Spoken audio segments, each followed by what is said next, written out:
Hi everybody, welcome to my video on my masterpiece puzzle entitled One for All for One. The meaning of this puzzle essentially is that each part of the brain has a specific function, but each unit of the brain itself cannot make our whole identity and function and make us who we are. They all have to function cohesive, teamwork to make everything function properly. So I tried to, depict that by making a puzzle that was hard to put back together, even though it's my own puzzle. Stay tuned.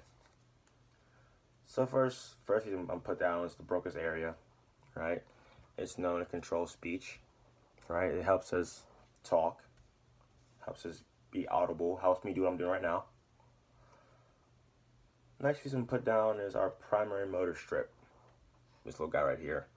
This piece helps us, move, helps me put these pieces down, right? So, good stuff. Real cool stuff. Next piece I'm gonna put down is personality. All these pieces are part of the frontal lobe so far. So, our frontal lobe also helps us with our personality and our identity. Put that piece down real quick. Helps me be me, helps me be goofy. I'm a real goofy guy. I'm outgoing. I like talking a lot, making jokes, making people laugh. Funny story, today I actually saw my professor Alex driving. I had the audacity to scream out to him while he was driving and said, I'm turning my project in tonight. So that happened, right? That's my personality.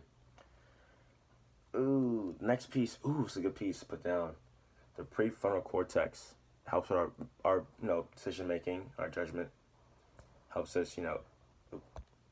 us, make better decisions in our life.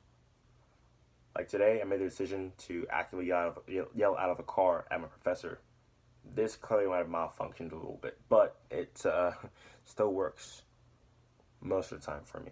I can't guarantee it works all the time. Now, this puzzle is not perfect. I'm not a puzzle maker. I want to be a doctor, so my creative juices definitely were flowing, but I don't think they were, I'm not Picasso or anything like that. The next piece I'm going to put down, ooh, it's a good piece. Character. Our frontal lobe also helps us with our character. That's this piece right here.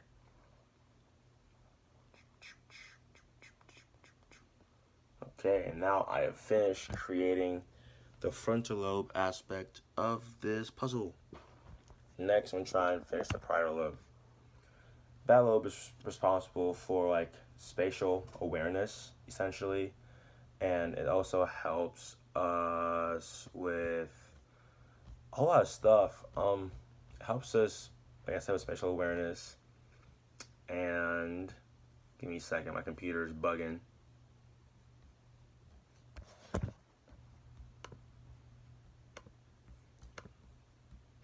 Oh man, Mac these days, I tell you, they just bug all the time. Like I said though, spatial awareness and aids in sensory input and integration. So first piece I'm gonna put down is cognition, because like I said, sensory input and integration of that aids our cognition. Put that bad boy right there.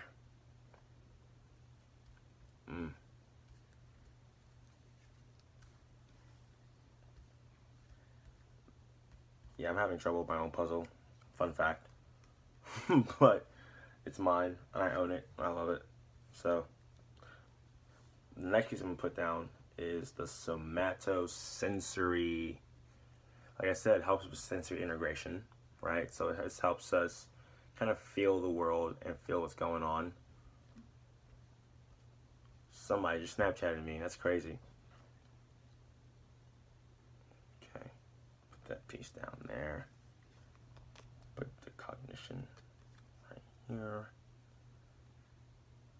Fun fact, I just got this dog today. Everybody say hi to my baby Sammy. Hi Sammy. Okay, back my video. The next thing is spatial processing. This is pretty important so we know where we are in relation to other things. That's, I think, the three highlights of the parietal lobe and what, the functions that are important for this lobe. For my puzzle, that is. I mean, there are lots of functions that this lobe does, but I chose those 3 because those are my favorite ones, and I couldn't cut out any more pieces. Oh, drop a piece. All right. Next lobe, personally my favorite lobe of the whole brain is the temporal lobe. This lobe does so much for us. Its biggest, its biggest catch, so to speak, is like memory. People say it helps us with memory, but there's she woke up. Yeah, but there's so much more this lobe does for us than just memory. For example, the Wernicke's area is in the temporal lobe, and it's responsible for speech integration, language integration. So you hearing what I'm saying and being able to translate the meaning of it through, you use the Wernicke's area to essentially do that. Make sure I can put this piece in the right spot. The next thing I'm going to use is the biggest known structure in the temporal lobe, hippocampus. This helps you remember, right? There's a funny thing that says, if I see a hippo on campus, I won't forget it, right? I think that's kind of lame, but people use that to remember the function of the hippocampus. I personally learned what it meant through Tony Stark on a Spider-Man movie when he was doing a cool project, and he like traveled back in time to when he was a kid, and he was presenting to an audience at MIT, I think. But great movie, go watch it. Hippocampus, memory. Oh, I dropped that piece too. Okay, all right. Just dropping all my pieces here today. Hippocampus, Wernicke's. The next major structure I think people tend to leave out, that's personally not one of my favorite structures in the brain, is your amygdala, represented by this piece right here, right? So your amygdala is really, it's essential for like your rage and your fear, right? So essentially, if an individual has, a defective amygdala, they could forget how to be fearful of certain things that could kill them, or they could rage a little more than they need to, or have lack of rage, right? So this is really important in balancing out our fight or flight. If I can figure out how to put this down, it'd be great. The last structure I'm going to talk to you about is the mammillary body. This is what I learned recently in class. Is also responsible for creating new memories, right? So it aids this, the dentate gyrus, I think, and the hippocampus all work together to help us create memories. Put that piece down real quick. When I make this look better, I'll show you the final, picture of what the hippocampus is supposed to look like when I put it all together. Bear with me, I kind of suck at my own puzzle, but it's my puzzle, so leave me alone.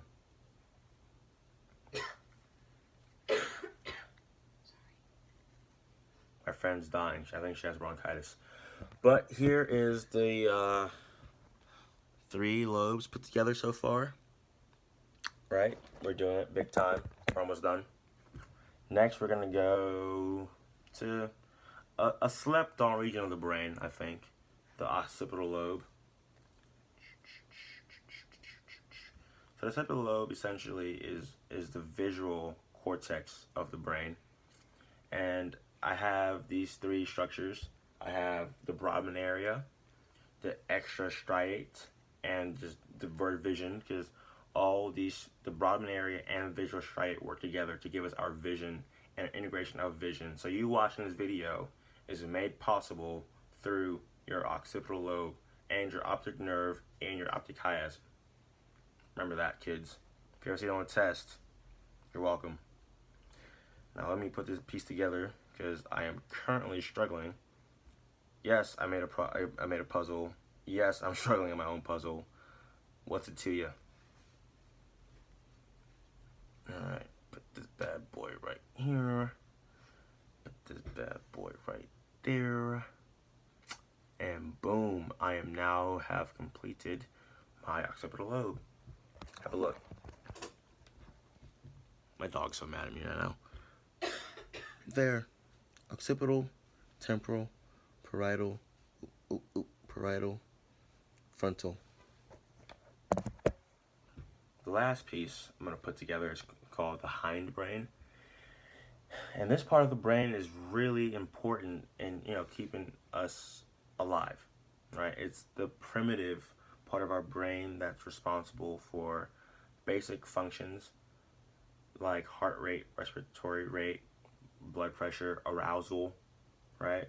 So I'm gonna put this piece down first. I'm gonna put, let's see, and motion. So my first piece I'm gonna put down is the cerebellum, right? Put the cerebellum down. That essentially helps us with our movements, right? It gives us movement.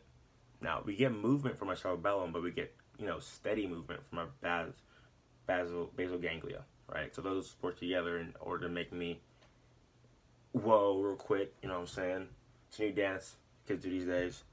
I'm not a big dancer, but I'm out here. You know what I'm saying? The next piece I'm gonna put down is the pons, which is responsible for helping. It's responsible and it plays a major role in our like circadian rhythm. Put that piece down real quick. If I can figure out how to put it down. The next piece I'm gonna put down is our brainstem. This is important in helping our brain, our central nervous system, communicate with our peripheral nervous system in order to keep everything moving, right? So right now, my Broca's area is telling my brain, hey, I need to talk, but it's sending this. The brainstem helps send the signal to my mouth to create the words. So brainstem is really important in executing the commands of your central nervous system to your peripheral nervous system in order to execute the overall action you want to do. This piece just says primitive control, primitive side of the brain, because it is our primitive side of the brain. It's the first that was developed, and it's the most basic, so to speak.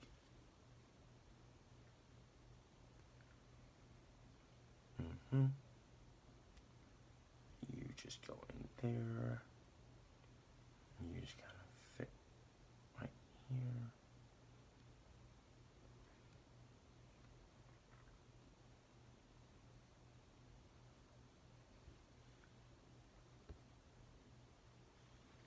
And here is the finished product of this puzzle. It is the brain. It's not the best depiction, but it's the best I could do. Yeah. So a scenario I creatively typed out to help drive the point home was an instance of a basketball player. Let's just give this basketball player a fun name. Let's call him Admiral Schofield. Right? So let's say that Admiral's in the game, right? And he's trying to, help us win a game, right? I'm going to go through the parts of the brain and tell you how those parts of the brain help Admiral do what he does, right? So even though each part of the brain is has its own independent function, they all work together to give us our overall actions and our overall executions.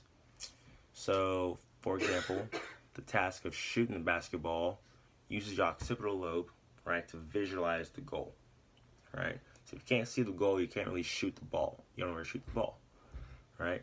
Next, after Admiral visualizes the goal, you can use his frontal lobe and his prefrontal cortex to make a decision. Should I take this shot or should I not take this shot? Should I pass it off? Should I go to the rim or should I pull it for a 3-point or mid-range?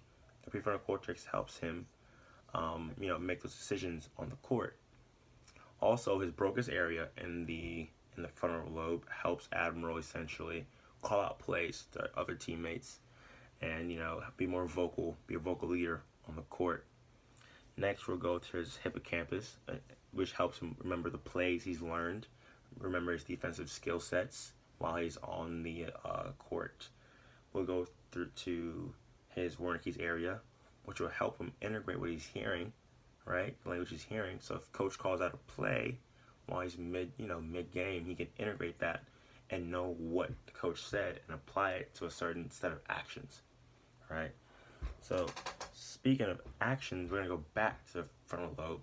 All those actions are also helped carried out by the primary motor cortex, which is at the very back of the frontal lobe. Next, we're going to go to the parietal lobe, which holds his spatial awareness.